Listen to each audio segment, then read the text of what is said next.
If you're interested in fishing a smallmouth Pacific kayak tournament, you're in luck. The DMV Bronzeback Yak Challenge will start July 1st and run the whole month. The DMV Bronzeback Yak Challenge gives kayak anglers the opportunity to wrestle for bronzebacks right here in the DMV metropolitan area. The rules are, though, you have to be a resident of the DMV or West Virginia. It's a catch photo release kayak tournament for smallmouth only from the Potomac River, Shenandoah River, Rappahannock tributaries that flow within DC, Maryland, VA, and West Virginia. Competitors must be a resident of the DMV or the West Virginia area. If you're interested, anglers should join the DMV Bronzeback Yak Challenge Facebook page, which will be the first link in the episode description. The tournament starts July 1st. Again, if you're interested in joining this tournament, go to Facebook, DMV Bronzeback Yak Challenge Facebook page, download a membership form. We'll see you there. You're listening to Fishing the DMV with your hosts, Thomas Ahrens and Jared Mounts. Fishing the DMV is brought to you by Jake's Bait and Tackle, located in Winchester, Virginia. If that doesn't get you jacked up, I don't know what will. Good morning, everybody. Welcome back to Fishing the DMV. I'm your host, Thomas Ahrens, and today we have Travis Donaldson on, and he's got a really cool story. This guy, unlike a lot of the anglers that I've had on that have had successful careers, he didn't start out being a bass fisherman. He wasn't a bass head or came from a family of tournament anglers, and I really want to delve into that because I think that's really cool that you don't necessarily need to come from 3 generations of fishermen to have success to get into this sport. And I think that's fascinating. You have fished, and based on the data here you fished, you had 3 top 10 finishes. You cracked 19 pounds, damn near 20 pounds at Kerr Lake, which at this time of year feels like it's a unicorn. And then you were like a pound away from winning High Rock, which would be like 2 major wins in a month, basically, which is awesome, dude. Yeah. It's been a good run the last 6 weeks. It really has. So, I know we kind of talked about this beforehand to get ourselves prepped, but just reiterate it again. Like, how did you kind of get into this crazy bass fishing world? Yeah. Well, like I said earlier, I grew up in Southwest Virginia, actually, small town, Floyd County, Virginia. Hunting and fishing. Grew up on the river, on the little river, catching trout, smallmouth. Pretty much done that my whole life. About 5 years ago, I hired Mr. Lee Endicott to do residential sales in my heating and air conditioning business. And Lee has come from a long line of tournament bass fishermen. He knew I was big into chasing stripers. I've got a 16-foot war eagle. Love to take it Brookneal, Virginia, run the Stanton River, run the Dan River, throw flukes and bucktails, and catch big stripers in a foot of water. He kept at me. He says, big tournament coming on Wiley, come down to Wiley and fish with me. It's a charity tournament. It's going to have a good payout. And I said, I don't know, how to catch those green fish. And he says, you bring him 2 7/6 medium heavy rods. You say you're catching them stripers on. Let me tie a jig on it for you and let's go. So I went with him. And off we head it was a Sheriff's Association benefit tournament. This is like 2019, I guess. And we ended up having like a second place finish. Made some good monies. So, split $1,400 or something like that. I said, well, this was pretty cool. It was a good day fishing. Other than I remember, it was a torrential downpour that day. Oh, it was something else. But made a little money and had a lot of fun. So that was the start. And it was like right after that, a couple of weeks later, we did a Ed Watkins tournament here on Lake Norman and got another second place finish. Mr. Shane Lineberger beat us out, but split another nice paycheck. And it was just it was a lot of excitement. It was a lot of fun. It was something, I've always been an outdoorsman. And I said, well, let's give this a try. So me and Lee started fishing together as a team tournament. Started doing the winter trail things here around Lake Norman. And, having some good finishes and I actually had a couple wins, and that's really where it got started at. From the striper world, like what specifically are you running the tides? Are you fishing just offshore humps? Like how were you fishing for them? Or was it just trolling? Oh, well, no. So in the river there, in the Stanton River, which runs into Kerr, so that's your Roanoke River. It's your Stanton and your Dan. They make up the Roanoke, and that's runs into the north end of Kerr. Up past Bluestone and that. So basically, all those fish have come running in the springtime, and they go to spawn in those rivers. And when they do, we go up there and basically flukes and bucktails. Now, not to say I did do some planer board stuff. I have done that on Kerr. I've done that Norman, Smith Mountain Lake, several other places. We would use some graphs and we'd find humps at different times of the year. We look for the spaghetti on the graph, and use cut bait or bluebacks, and we pull planer boards. We've done that, but the most fun that I love to do, I've always loved running in the rivers, and I've always loved throwing artificial baits too for bass. I've got that personality. I like to go. I like to fish. Sitting there watching a pole to bend over is just not. I mean, it's okay. I can have a cold beer and do that. It's okay. But I like to run and gun and catch fish.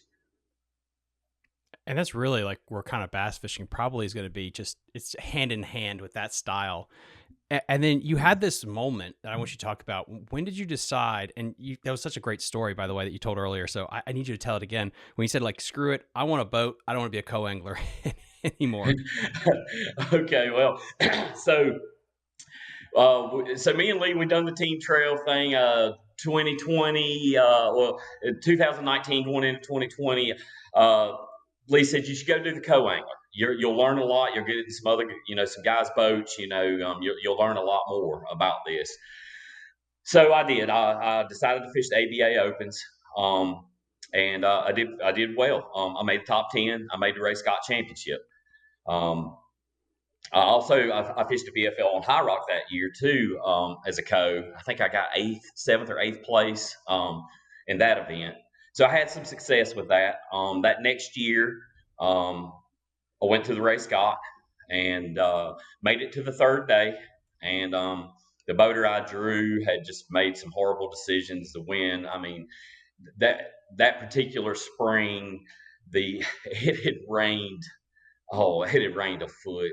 The wind that day, the wind was blowing 35, 40 miles an hour. He wasn't on much fish. Nobody really was. The weights were down so much. But he decided to run the main channel coming back up toward where we put in up the river spot there. I can't remember what it's called, but we ended up spearing a wave. I mean, it filled up. I mean, it was 47, 8 degrees that day. We're bundled up in our 100-mile-an-hour suits. Now we're wringing wet. The waves just kept coming over the boat. I literally thought I was going to be pull the ripcord on the life jacket, jump in, try to make it to the bank. I mean, it was horrible, horrible. Piss poor decisions. I mean, everybody from running a boat and things, the wind's coming out of the north, you run the north side. You don't run the south side of the lake. I mean, you just so. I mean, not going to jump into that too much on that, but we made it out. We got the water out of the boat. I mean, we made it safely out. And when we did, I decided after that turn, I zeroed that day. I didn't catch a bass. I didn't make it to the fourth day of fishing, and was pretty ill with it. And decided at that point, I'm going to buy a bass boat and I'm going to do this as a boater. I was done with the co-angling experience. Even though I learned a lot from a lot of boaters, I had some great boater draws. I drew some hammers, some local sticks around here, and I learned a lot of stuff. But yeah, the particular Eufaula trip, that was the icing on the cake for me. So then going from the co-angler to the boater, and again, guys, so you've only fished like 7 events, which is insane. And then going into this year that you're a full boater, what did you take away from striper fishing that you did bring over to the largemouth world? But also, as you mentioned, off camera, you're a massive hunter. Yes. I've been hunting whitetail my whole life. I guess it's been 12 years or so ago now. A best friend of mine, we had a cabin on the Good No Flow up in Newcomb, New York, upstate New York, in the Adirondacks. Hunting whitetail in the Adirondacks, we use a lot of topo map. You don't walk onto 8 million acres of land. It's different than hunting bean fields here in the South and climbing up in a stand over an alfalfa field and just waiting for 40 deer to come out. When you go to 8 million acres where there's no population of deer, to kill a doe or a mature buck is very hard. So you have to be able to read maps to find pinch points and saddles and do your scouting and find your best places to hunt to have success. When I first started fishing with Lee, he had acquired the Lake Master cards for his hummingbirds. When I seen that Lake Master, and this was before I was a boater, I was co-angling with Lee. When I seen the Lake Master, and I said, "Wow, they got topo for lakes." I've related bass after catching them to a lot like whitetail deer and how they move in packs, and they do a lot of similar things. They rut, they follow funnels. You can find flats, different things. When I got my new Skeeter, Lake Master was the first thing I put on the boat, and attacking the lakes this year as a boater, that is how I've hunted the bass. I call it hunting the bass like I would hunt a mature whitetail buck. I find certain areas on the map that looks good to me that I think for the time of year the bass could be moving to. I go and I fish it. I get a bite. I run somewhere else that looks just like that on the map, and I try to put together some kind of pattern. Does it work every time? No. But have I seen success with it? Yes. That's really cool because I think, again, like I keep reiterating, the homework that you do, I get time on the water, and that's absolutely important. But being able to do map study to break that down, using Google Earth Pro to your advantage. So before you get to the lake, you know what's going on.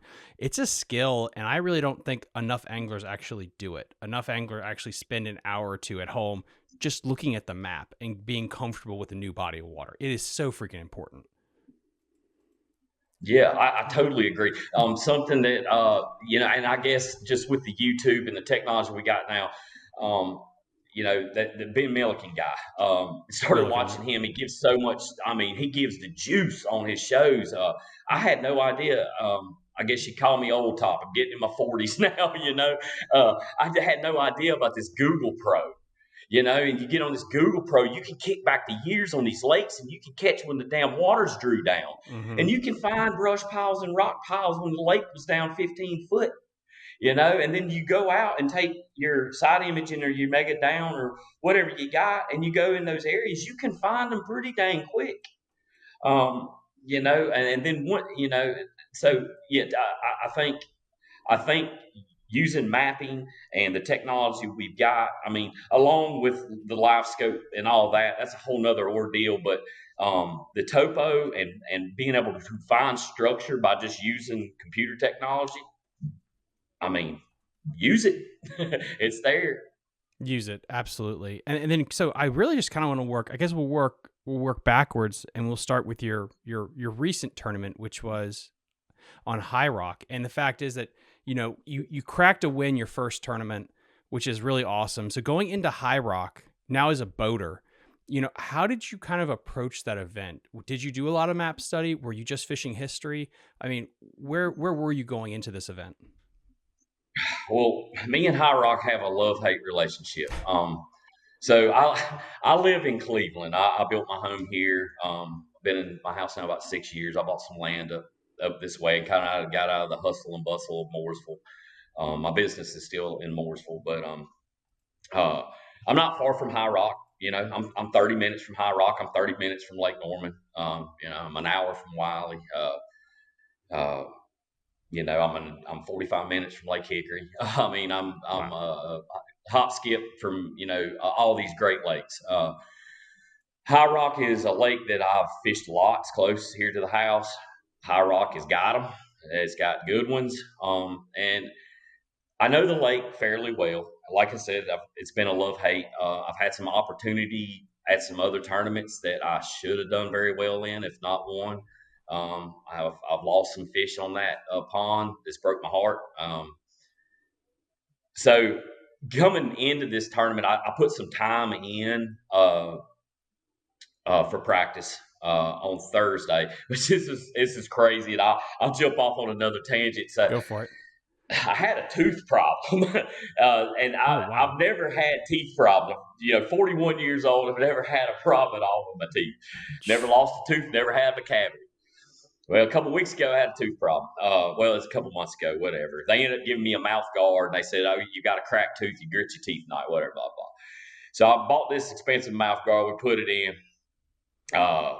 Tooth starts getting better. Everything's great. Well, I didn't wear the mouth guard a couple of weeks ago, and I guess I bit down and cracked the dang thing. Oh, dude. All right, so they had to pull it. So they pulled it last week. Well, I ended up getting this dang infection.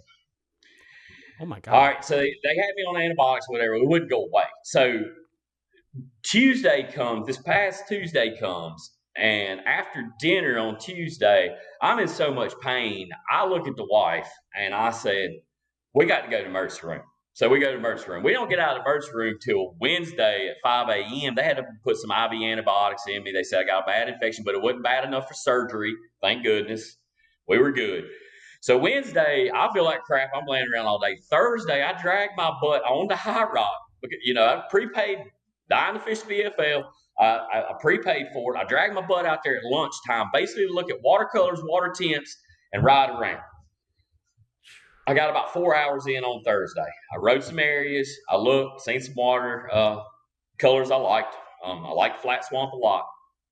I went in there and actually had a couple good bites on some stuff that I had found in the North Carolina division BFL. I think we fished that in April.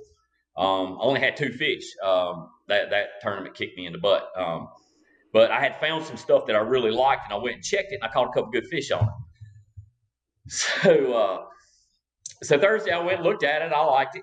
Caught a couple good fish. I said, Friday comes. I told the wife, I said, hopefully I'm feeling better because I got to get out there early in the morning. The way the weather was going to be, the sun was going to get up, bluebird skies. It was going to be hot, and it was going to be a grind. I figured if I was going to catch them, I need to catch them early. And Friday, and I messed around, and I'm a river rat. I love running up the river in High Rock, and I ran all the way past 85. I went to Pump Station up by where it's called Boone's Cave, probably where you shouldn't take a bass boat, but I'm that guy. I'm that Keith Poche. Oh, my God. I had to get it out of my mind because the river can be good. That's how I had a good co-angling event the previous year or so ago. I drew a guy. We went all the way up there, and I had 3 really good bites. But, I was in a lot of pain, whatnot, Friday. So by Saturday morning, I was feeling a lot better. So the IV antibiotics had me feeling good. So I thought about it all night. From what I'd seen in Flat Swamp that I really liked, Abbott's looks a lot the same. Probably giving away some juice here, but oh well. I mean, it ain't no big. Y'all go catch them. I decided that I would run to Abbott's and start in there because I hadn't fished it, and I know a lot of juice in there, and I know a spot that looks just like I was fishing in Flat Swamp, and I said I'll go do the same thing, and it paid off. I mean, we ran in there with my co-angler. I told him, I said, we're going to run and gun today. He was a little slow on me first thing in the morning, and I told him, I said, this is going to be like a Brian Thrift kind of day. I said, we're going to probably fish 200 spots. We are running and gunning. If we catch one, we'll hunker down for a little bit. And that's some good information just to tell the audience here too, is for High Rock, for people, my Virginia listeners, for my Maryland listeners, Smith Mountain Lake is about 22,000 acres. High Rock is like 15. It's only 2,000 acres bigger than Lake Anna, which is insane. So it's a very small lake for you guys to have a BFL on. And I think that goes into it, not only with running spots, but going into Saturday, what was your strategy to deal with the boat pressure? Was that why you wanted to fish Abbott first, was to try to what was your boat draw too, by the way? Yeah, so I was boat draw 65. So I was in the middle. There was 126 boats, so I was pretty much mid-pack. My strategy was I figured I would catch them early. My bites that I had got in Flat Swamp during practice was at 12 o'clock. So I was, and interesting. And there were deeper bites. I was offshore a bit. So I thought I could keep that. And I said, let me go run something similar that was in Abbott's. Uh, that was pretty much my strategy. And I said, we'll just see what happens. On my way in, though, I did stop at a couple points. My co-angler actually caught a couple non-keepers coming in. I tried to fish top water. I hadn't had any luck on it, but I had last year. The one event that I did enter as a boater last year, I had caught some really good ones fishing top water. When tournament came, they all turned into 12 inches. I don't know what happened there. I probably caught 30 fish in that event and had two keepers. It totally did a 180 on me. But it was the same time of year. So I kind of went off what I'd done last year, timing wise. Figured I'd glue a buzz bait in my hand for an hour or two. I did. I welded it in my hand till 9 o'clock. We got back to a spot in Abbott's. My co-angler ended up catching. I think it was a 3.9, about a 3.5 pounder. Going up the bank on a chatterbait. When he did, we turned a corner. I slid a jig under a dock. I'm a jig fisherman. I love a jig. And when I slid that under the dock, my line it didn't sink, so I swung, and it was my biggest fish. It was a 6 pound 9 ounce fish. Was my first fish of the day. So by 9 a.m. you got a 6 pounder. Damn, that's a good way to start the day. Yeah, great way to start the day. I looked at my co-angler because I probably had 15 rods on the deck, and I said, let me get some of this shit off the deck, because if they're going to bite a jig, it's a jig day for me. And I pretty much cleared my deck off. I had a brown jig and a green jig. I did keep crankbait on the deck, but I welded that jig in my hand. We went down that bank, and I wound up with 4 keepers on that bank, and I had probably 15 and a half, 16 pounds. I knew I had a good bag. It was 11 o'clock or so by then, because I ended up running that stretch twice. Because like I told him, when we get a bite, we're going to hunker down in an area, and we're going to fish it hard. And we did. So I knew I was, probably in check range, but I mean, it's high rock. I mean, you're fishing against Rodney Bell, who won the tournament. Congrats, Rodney. Local hammer. It's about his 6th BFL win, I think. You got Steve Sink, David Wright. I mean, Kevin Chandler. I mean, these boys are, just local legends. A tops of one in multiple BFL events. So I knew I needed 20 plus, and that's when I made. So you're head hunting at this point. Yeah. So I made the move to run the Flat Swamp. And I get back to Flat Swamp, and I pull up on my spot, and there's a wrap boat sitting on it. And I mean, he's glued on it. And I look at Keyshawn, the co-angler, and it's like, dang, okay, I'm kind of spin now. I don't know a whole lot more to do. I start looking at my Lake Master. This is where Lake Master keyed in. I looked right at Abbott's. I looked at my topo. I looked at my what I was dealing with at Abbott's, where I caught them, where I got bit.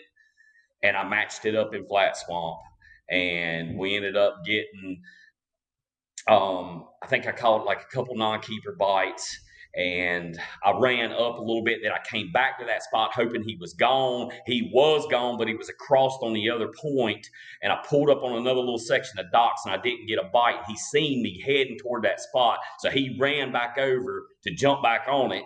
Keyshawn was like, well, I guess he's done caught some good ones there. We ain't getting on that spot.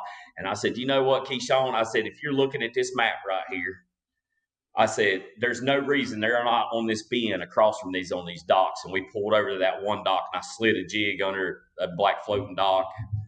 I seen the line jump to the left. I swung, and it was a 6.4. I called up 5 pounds. That is freaking. That is Aaron Rodgers calling a 2-minute play, like going down, clock's going, audible, boom in the end zone. That's insane. It was nuts, man. That fish tried everything to come off. Shout out to my co-angler Keyshawn. He was a hell of a net man. He was spot on with it. So made the big call. I weighed on my Rapala scales. My Rapala scales were saying I had like right at 20. They've always been off a little bit, usually to the good, a little light, and I'm good with that. So I figured I had 20 and a half, maybe 21, but I just told myself it's not enough. It's not enough. And it's 1 o'clock. I got to weigh in at 2:30. So I'm like, it's crunch time. I got a hammer. So I just started running every floating dock that looked like the docks I'd been getting bid on that I could run. And I caught a couple more non-keepers, not many. I had 9 bites all day. Six Wow. keeper bites is all I had. So it was a That's grind. insane. And, I did pull out deep at the end of the day out in the main, going into Abbott's and through some stuff. I mean, everybody knows just looking for a 2.5 pound bite is all I needed. My smallest fish was a 1/8. I needed a 2.5, 2 3/4. I get another win, but it wasn't meant to be. It was Rodney's day. But it's the fact that I've had so many winners on and people have finished well, and there's this moment in the day where they get spun out and they calm down and they make an audible. I very rarely if I had someone on the show where it's like everything literally went according to plan, like they said the day before, and they cashed a check. There's adversity and they make an adjustment, and that's something I think is interesting. Like when that guy was on your spot, you could have easily got spun out, but you took a deep breath and like let's just run new water, so to speak. That's really hard to do. Yep. Yeah. Really hard to do, dude. Yeah. And plus this place fish is small. I mean, it place is really small. Oh, it does. And I'll tell you, if the water's up, like it's probably going to be this weekend, I'm going to be fishing the North Carolina Division BFL this coming Saturday. And unless that dam can handle it, I know they got it wide open right now, and I think High Rock's 3 foot down right now, but it is torrential downpouring here. And it has been since yesterday, and it ain't supposed to stop till Thursday. Thursday evening, I think 6 o'clock is when they're calling for it to finally slack up. If you can't get under the Flat Swan or Abbott's Creek Bridge, it's going to fish really small. Oh shit! I didn't even think of that. Oh my god. Yeah, those bridges are tight as it is. That water gets up about full pond or a foot below.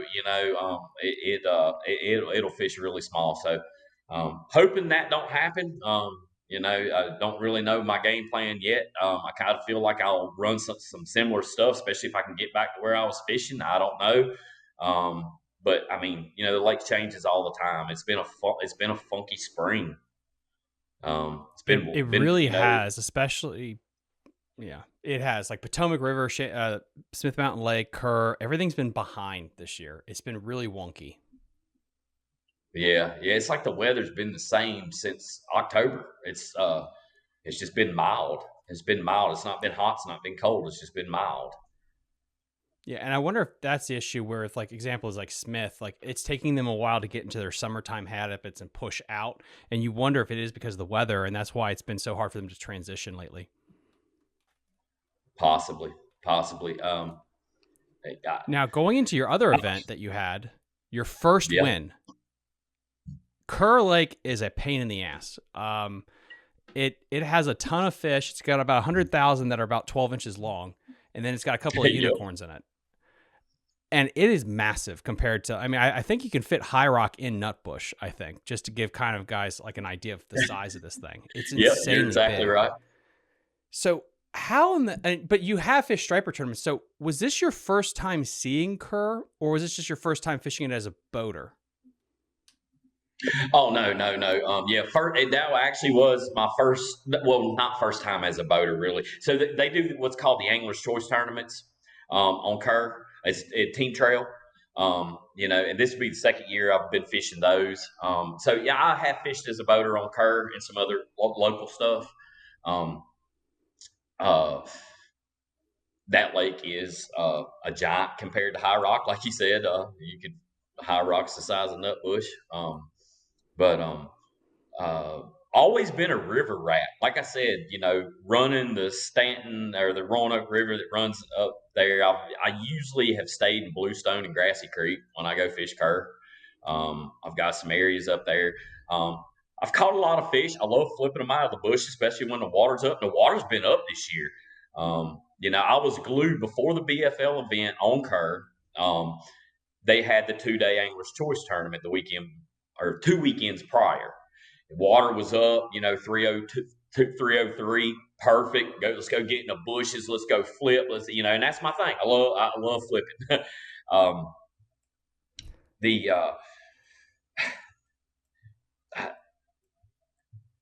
don't know. Dang, kind of lost my train of thought there. Get me back on track. But you love flip. Get me You back love on you track. love you love flipping, and then that's the things like you like to run up the river. And with that said, why didn't you want to run up the Roanoke River? What made you decide to stay in Nutbush? Okay, yeah, that's where I was getting to. Okay, so I stayed in Grassy and I stayed up toward Bluestone and in the main part of the river, fishing the Anglers Choice tournaments for 2 days. I caught a ton of fish, but like you said, 12 inches. I got 8 pounds, 9 pounds, and when I went up and practiced, I practiced the Friday before that BFL, and I put in at Grassy, and I went up there and I started catching fish that morning, and they're 14 inches. I said, I'm not doing this again. I got to do something different. And I just decided at about 10:30, 11 o'clock to run to Nutbush. And when I ran to Nutbush, I just started running the backs of some pockets. And I just happened to stumble in this one pocket. And I noticed with my live scope a lot of bait under a certain dock that had a lot of big fish under the bait ball in the middle of the day. So I flipped a jig on them a couple times. They kind of reacted, followed my bait. They didn't eat it. I didn't know if it was bass. I didn't know what was sitting under that bait ball. I found a brush pile on my side imaging in that same pocket. When I put live scope on it, I seen a lot of fish in that brush pile, and I threw a shaky head in it. I threw a jig in it. I could see them react, but they wouldn't bite. So I sit down, I pulled a jerk bait out, and I was like, I'm gonna make these fish bite. If I gotta sit here for 2 hours, I'm gonna figure out what is in this. Is it catfish? Is it white bass? I know it's not crappie. I figured out what they look like on live. Like what is in this box? So after I tied on 3 different color stunners, pulled out some KVDs, I finally put a chrome KVD on, jerked it through there, watched him eat it, and it was about a 3.5 pound largemouth. Oh, And I said, Lordy. okay, these are green ones, and this is what I need to be fished for. I'm going to just put all my eggs in one basket. I'm going to go look for more pockets that look like this. Well, on Kerr, there wasn't a whole lot of pockets that looked like that in Nutbush, and it's such a big lake. I ran on toward the ramp in Nutbush, found another pocket that looked like it, got in there, found some docks that were holding bait that looked exactly like what I just talked about. And pretty much it was 5 o'clock by then. I'm exhausted. I said, I'm going to put all my eggs in one basket. We're just going to go fishing on Saturday. So we blast off. We go, I think we were middle of the pack on that blast too. It was 100 boats or so in that tournament. We were right middle of the pack, 50, 60. I run straight to the pocket, my first pocket that I found. When I get in there, I pull up on that dock that I had found with the bait that I'd seen some big fish setting under it. I slid that jig under there. I'll watch 4 of them go to the bottom. I'll pick up, line's heavy. I swing, and it's a 5 1/4. First fish of the morning, Dude. 8:30. And I was like, here we go. I look at my co-angler and I say, it's about to go down, because I said, I seen about 50 of them in this brush pile that's in the middle. And if they're on the bank, it's about to go down, or we're going to catch them out of the brush, whatever we got to do. And we started circling that pocket. We fished that pocket till about 10:30. I had 16-pound plus. My co-angler had about 10 pounds. And we had probably caught literally 30 fish, if not more. The bite wore off. Sun was coming up. I said, look, I got another pocket. It's only in the Nutbush. It looks just like this. Let's run in there. We run into that pocket. I get in there. We pull up on the first bank. I see a high rock buddy of mine come by. He was getting ready to pull up on some docks. He yells at me. He's like, God, you got him? And I said, man, I probably got 16. He says, no shit. I can't even get bit. And I was like, well, good luck to you, Austin. He no more gets around the damn corner. And I fire up on this bank that looks a lot like what I was just doing. I watch my jig go swimming off. I swing, it's a 4-pounder. I call up my small fish. So now I know I'm setting probably 18-2 is kind of what my Rapal's was saying. And I'm like, the Bass Open guys were just there and they struggled their ass off. You know, I mean, they were there the week before us. They didn't beat that lake to pieces. A week of practice and then 4 days of tournament. They didn't beat it to pieces. And Yeah, I'm and saying I to got add some, 18 too. Like, you know, like yeah, I was just I gonna say, to shot, add some baby. context. Yeah, just to add some context for people that are listening, if you're on the Potomac River and you catch 15 pounds, you might finish 30th. At Kerr, if you catch 15 pounds, you're probably in the top 10%. You're getting a paycheck easily at Yeah, Kerr. So like that is hard to get. And to crack 20, like you said, the Bass Open, nobody cracked 20 at the Bass Open. I think 19-ish was no, it for the whole tournament. It's yep, insanely hard to get big bites there. And so the fact that you did what you did is, dude, that's incredible just to get to 15, to feel like, whew, okay, this is a good start to the day. You can fish clean. yeah, yeah. Well, I did lose one. I kind of left that out because that got in my head a little bit. I lost probably a 3.5 pounder in the very first pocket where we caught the majority of our fish at. It jumped and spit the jig, and that got in my head a Mm, little bit because, like you said, you know, 15, 16 pounds, that's a great bag. Probably not yeah, enough to win on a 1 day event in the BFL because you've got your local hammers. You know, well, yeah, up there, well, we got Tyler Trent. You know, you got right. you got a lot Yep. you got a lot of hammers up there.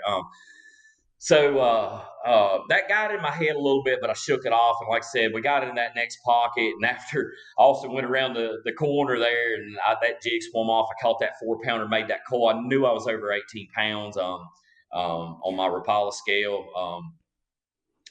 But in my head, just like on High Rock this past weekend, I'm like, I don't have enough. Like these guys are too dang good. Um, Mm-hmm. you know, these boys, they always catch them. And if you look at the weights from the Kerr thing, like, did you feel more comfortable with your weight at Kerr or more comfortable with your weight at High Rock as the day progressed? 'Cause I feel like High Rock has more upside to catch 22, 23 pounds, whereas Kerr, that's a unicorn Exactly, to catch exactly. 22 pounds. Yeah, when I made my so we leave that pocket, and I felt like I didn't have enough, but I still felt like a lot more confident in my weight there at 18.2 than I Yeah. did at over 20 pounds on High Rock. I mean, like you said, High Rock 22, 23 pounds is usually what it's taking. Um, so yes, I felt more confident with my weight on Kerr at that particular time. But in my head, I'm saying I don't have enough. I fished too many of these tournaments, and just to see these boys always catch them. And I'm telling my co-angler at the time, his name was Ty. I said, Ty, I don't have enough. He's like, how you gonna win this thing? I don't have enough, Ty. I'm looking on Lake Master. I sat down. He's fishing out of the back of the boat. I bet I literally spend 10 to 15 minutes staring at Lake Master and Nutbush before I'm like, we're going to go look at this spot right here. This spot right here looks like the other spots we've been catching them. We're going to run. We literally get down to the boat ramp. There's a pocket over there across from it. We run into it. I pull up on that bank, and it's a 30-yard, 25-yard stretch. I pull up on it. I see it. It's got a little tree on this little clay bank. It looks just like where I've been catching the big ones. I fired a jig up there. I see a green flash. I don't even feel a bite. I see a green flash. I swing, and it's another 4 pounder. So Wow. I pulled that 3-1 out of the box of cold with it, you know, and that's when Ty, he says, now you got it won. And I was like, I still don't know, but we probably got a damn good shot at it, you know, and it worked out. It worked out. But, you Dude, know, that is a fishing to great the end of way. the day, Mm. I think is key because my partner Lee, when we fish together in team trails, there's been numerous local tournaments that we've won, and we won them with literally 15 minutes to go, but Wow. fishing hard and never just don't stop, you know. Now, there's been days where you got three keepers and it's the end of the day and you're done. But when you got five and you know you got a pretty damn good shot at it, you got to keep your head down and got to grind. What is it with Kerr? This is just always, I'm fascinated with this because I really think it has to do with like the Alabama bass or the spotted bass in there. But the weights, even so, I think the North Carolina division, if you're listening on Apple Podcasts or Spotify, it's 19 pounds, 18 pounds, 16, 15, 14. This is the best tournament so far this year at Kerr, if I'm not mistaken, weight wise. And it's still not great, which is interesting to me. It's like, is it just need to be restocked? Does it need supplemental stocking or something? I don't know. I heard stories just from all the guys that I fish with of how great Kerr used to be. Yeah, Me being fairly new to the sport, I've just seen kind of what I've seen. I don't really understand. I know there's a lot of bait. a Is lot. it the striper population? I don't know. I don't know what's hurting Kerr. I think every lake goes through a cycle. I do Hmm. believe that. You see that. I mean, you look at Lake Wiley right now. I don't know how familiar you are with it, but Lake Wiley was another one of those high rocks, just pump out 8 pounders, 8 pounders. And I Yeah. mean, Lake Hickory, same way. Another lake, it just used to pump them out, and now the weights are just down a lot. I mean, and you kind of start seeing it come around. Look at Lake Norman. When I even 4 years ago, 5 years ago, I just got into catching these green ones, and we fished Lake Norman. You could win with 14 pounds. Now you better have 17. Steve Addington just won with about 18 and a half 2 weekends ago. I mean, Norman's starting to like it's coming around to pump them. Starting to really show out some good bags. If you're fishing a night tournament, you better have 20 plus. That was Wow. unheard of years ago, and even further back than that, just me listening to other guys who've been fishing the areas for 20 years. Hell, there was a time that you go out to Norman and could win with 7, 8 pounds. So, Mm. I think every lake just goes through a cycle. I don't know if it's fishing pressure, fish die off. The chemicals that are getting run off into these lakes, or even the grass they love to spray. I mean, Don't get me started on that. yeah, no, I mean, I've I just, yeah, I don't understand. I don't know. Like if you're going to spray a poison and kill grass, it can't be healthy for what lives around it. I don't know if I it, can believe what you it, say it on that. can't. I'm not a biologist, so I don't know. No, But no. I just like to use common sense on a lot of stuff. Yeah, and I have biologists on the show. We talk about this all the time. If you had milfoil and hydrilla in Smith Mountain Lake and Kerr, it'd be two of the best lakes in the country, like by far. If you had and it used to, Kerr used to have grass in it, and it's just so weird that we're doing so much spraying and killing of it because it's so important for the environment. It really is. It's an ecosystem. Yeah. At the end of the day, that's the ecosystem of what's under that water and what's creating life and growing things. And Mm. stocking. I mean, okay, that's good, but where's the fish going to hide? When you throw in these fingerlings in the lake, what's going to keep the big ball of white bass or the hybrids from just eating them all? I mean, they got to have somewhere to seek shelter and hide from Hmm. predators. It's like the fry. Grass seems to be a place that fish can hide. Other structures like I don't know. It seems like the grass lakes are the best lake. I don't know if you can see this this 10 pounder I got on the wall up here, but that's Florida. That's a Harris chain. Um, Look at the grass. Look at the bass that it produces. You look at a lot of the grass lakes and you see a very healthy fish population. And that's what's important when people ask me about what the better lakes are. It's you never look at the top of the leaderboard, you look at the bottom. And a great example of this is the Upper Bay right now. It takes 23 pounds to win, but literally half the field will blank and not catch a fish. So it shows you that there's something wrong with the fish population there versus like a Potomac River or Lake Champlain where literally everyone is catching 13 pounds. Like your sister could go out there and catch 13 pounds. It's so easy because there's so many fish in that place. And I think that's important as us as anglers and biologists that listen to the show about what we can do to help. Is it supplemental stocking? Is it helping getting aquatic vegetation back there? But that's what you want is your lakes to be like where it is tight, where everyone is catching them. Not like you have this massive drop off because there's not enough fish. Yeah, yeah. And something else, I mean, like I said, I'm not a biologist, but I'd love Mm, to sit down and have a conversation just from a conservationist standpoint. I guess being a avid deer hunter in my whole life and things, but drawing the lakes down in spring, like does that have an effect on the bass spawn? On the crappie spawn? Uh, when you're drawing a lake down, 4, 5, 6 feet, in areas that maybe these fish hatched from, um, kind of like salmon. You watch salmon when they migrate back to do their spawn. If the lakes or the rivers are way down in Alaska, they die there, because they're waiting to get back to where they spawned initially, or initially were born. That's where they're trying to get back to. So, do bass do something similar? Do crappie do things similar? So when they suck the bottom out of a lake, does that hurt the population? I think that's a very interesting thing that I need to get some biologists on the show to talk about. I know I'm going to have a guy on to talk about the aquatic grass specifically here soon, and also about Kerr Reservoir. So these would be good questions to ask him. But since I have you, and you're like one of the first big time hunters I've had on the show, this is a great question that I've always wanted to ask someone: is does pressure affect deer or bass more? And what I mean by that is, if you have 1,000 hunters go into the woods versus 1,000 people go to fish, which one are they affected more by that pressure? Yeah, good question. Good question. 1,000 hunters in the woods is going to kill some deer. 1,000 fishermen on the lake's going to catch a lot of fish. Are but deer catching quicker to make release- changes? What's that? Are deer quicker to make changes to the pressure? Or do you think bass are?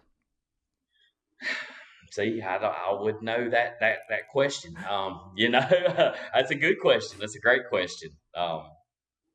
Yeah, it's just always been mean, interesting to me because there's so many people that hunt and fish, and it's like when it comes to deer, I know especially like in Northern Virginia, deer get really accustomed to people until I think you start killing them.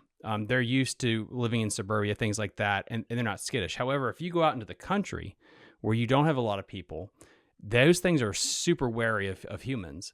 And I always thought about that when I was driving. It's like, so when you have a high rock where there's a ton of human traffic on that, there's just so many people on it, like, are those fish just accustomed to your boat rolling over top of them and they don't feel pressured by that, where they stay set up on that log? Or are they going to completely spook? And I don't know, like, it's more of like a philosophical question, but I've always been curious about how much pressure can a fish handle? Yeah, and that's a great question. I mean, in my years of hunting whitetail, um, pressure definitely pushes deer further in the woods. Um, and then you watch guys who do it for a living. Watch Steve Ranella, meat eater. He's got a lot of great insight on that. And you can watch like the hunting public guys. Those guys are great because I mean they're going on to public lands and they're hunting these deer. And they do the same. They have to get further and further back as the season progresses, especially like into like coming out of bow or going into muzzleloader. And then you got rifle season. Bam! Everybody's going in the woods. And then you see these deer going further and further and further back. Do bass do something similar? Are we seeing them going deeper, hiding on harder structure on the bottom, and not necessarily just biting every lure? They've seen them. I think they get educated too. I mean, it's so funny because you think a fish probably is dumber than a deer, but I think they get wary. Especially if you go like up north, and as soon as it's ice out, you could basically catch them on a bare hook. Compared to like, I'm assuming like Lake Gunnersville, it's got to be as hard as hell in some of those places to catch them consistently. Yep. I mean, well, it seems like you see it getting tougher on the lakes. I'm just sitting here thinking, earlier season, January, February, coming into pre-spawn, March. It seemed like you see the weights way up on a lot of the lakes here in the Carolinas. You're seeing, 20-pound bags all over the place, but you start steadily seeing that decline as May and June comes rolling around. And there's been a ton of tournaments, so I think it's also interesting when you say that to put in like more and more people are winning on spinning tackle. I mean, Nick Hatfield, I think his name is off the top of my head. He won on the Potomac River with a spinning rod. Yep. Brandon Polinick, like he's literally paying his mortgage with a spinning rod. That didn't happen 10 years ago. Like it's more and more a finesse type of world out there. Yep. I've seen a lot of that. And, you see the light line, you see the small baits, like you said, the finesse world. Gosh, I can't fish that way. I gotta learn. I know if I'm gonna keep competing and trying to do better and progress more as a competitive bass angler, it's something that you're gonna have to dive into because when the bite gets tough, there's been numerous tournaments that I've just died with a jig in my hand. I got 20-pound red label on, 7.6 medium heavy flipping stick. I'm flipping, skipping, pitching, and can't get a bite or get a couple bites, and that's it. Where guys are downsizing and Ned rigs and things of that nature with 4 and 6 pound tests, and they're getting bit, and they're bringing limits to the scales. I just know from talking to some of the elite pros around here, they'll tell you when they get out there on the road, them guys will 13, 14, 15 pound you to death. And that's what it takes to be in that top 40, being consistent. Yeah, catching that 20-pound bag the first day, that's great. Yeah, you killed it, but following it up with 8 pounds ain't doing nothing. Because that guy that just, that's consistently catching them like that is the guy that's, staying in the money or putting himself an opportunity to win. It is interesting. I had somebody on the show a little while back, and he said it is harder in his mind to win a BFL than it is a Toyota series, because you have to be consistent to win a Toyota series. You need all of the planets to align correctly to win a BFL, because everyone's swinging for the fence, and you have to be better at swinging for the fence than anybody else. Which is, I never thought of it that way, but it makes sense. All the local hammers, everyone that you have to beat one day, that's really freaking hard to do. Yes, I totally agree with that. A one-day BFL, the local advantage is huge because the boys know the lake and they know the best spots to run to at that particular times of the year. Then yes, having a 2, 3, 4 day event, then it's consistency. You don't have to smash a 20-pound bag on a 3-day event. You can catch 14, 15 a day, maybe even 12 a day and get it done, So I totally agree with him. Travis, thank you so much for coming on. I really appreciate it. I learned so much from this conversation. I mean, what do you have coming up? Like I said, this weekend, I'm going to fish the North Carolina division, which I've qualified for regionals. I'll be on the Potomac for the first time. I'm really looking forward to it. I started watching your videos of Alex and a couple other guys that's been up there dominating. So I really like to hear that they like to bite a jig up there. Excited about that. The title thing, that's a little new to me, but like I said, chasing stripers in the inlets and running out, I know a little. Got to figure out how the green ones react to the tide a little bit, but so I'm excited for that. But I'm going to fish the North Carolina division coming up, and that's probably going to be it. Other than maybe jumping in some local things around until regionals come up, 1st of October. I'm going to be putting a lot of focus on that. I'd like to come up and run the boat around for a few days and try to get to know the lake maybe, earlier in the fall. Is there a practice cutoff or anything like that for the regional? I haven't even read up on it. That's one thing I'm gonna have to read up on, but I'm not for sure, not 100%. Now, any sponsors or anyone else that you'd like to give a shout out to? Because I also know you own your own company. Yeah, so I've been a heating and air conditioner contractor. Well, I've been in the business my whole life. Started when I was 17 years old in the business. Too smart for school, Always been competitive though. I played football and wrestled and all in high school. So I guess that's where my competitive nature, and I got addicted to this bass fishing thing, where that comes from. But started my heating and air conditioning company 12 years ago. So it's called Temperature Design Heating and Air Conditioning. We're here in Mooresville, North Carolina, commercial residential. We're trained total comfort specialists. We specialize in high efficient systems, both commercial and residential. So do a lot of Mitsubishi work as well. So temperature design, heating and air conditioning. That's what allows me to kind of do what I do. Other than that, I got to give a shout out. I mean, I'm no sponsor. I pay $8 a pack for the jigs, just like you would pay if you order them right now. But I got to give a shout out to Muffin Top Jigs. Muffin Top has been a key to some of my success. But yeah, other than that, as far as shout out wise, that would be it. Well, then, as always, guys, link in the episode description to everything we talked about. I'm going to link his HVAC company in there too. So if you're in the area and you need that done, he'll be a great individual to support. Link in the episode description to everything, of course. Like and subscribe to the channel. It really helps us out. We might be talking, but we're done here. We'll see you next time on Fishing the DMV. Bye. You're listening to Fishing the DMV with your hosts, Thomas Ahrens and Jared Mounts. Fishing the DMV is brought to you by Jake's Bait and Tackle, located in Winchester, Virginia. If that doesn't get you jacked up, I don't know what will.